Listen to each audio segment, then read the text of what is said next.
সম ইলেকট্রন বিশিষ্ট আয়নের আকার বা আইসো ইলেকট্রন বিশিষ্ট আয়নের আকার আমরা খুব সহজে কুলম্বের সূত্রের মাধ্যমে নির্ণয় করতে পারি, যেখানে বল হচ্ছে আধানদ্বয়ের গুণফলের সমান।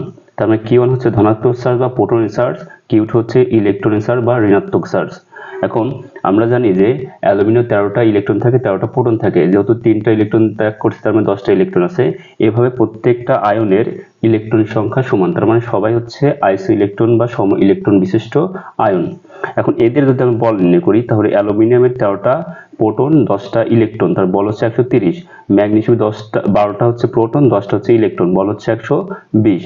অক্সিজেনের 8টা ইলেকট্রন, 8টা প্রোটন, 10টা হচ্ছে ইলেকট্রন। এইভাবে আমরা প্রত্যেকের যদি বল নির্ণয় করি তাহলে দেখা যাচ্ছে যে বলের পরিমাণ যেখানে বেশি হবে আকার সেখানে ছোট হবে, তাহলে বল যেখানে কম আকার সেখানে বড়।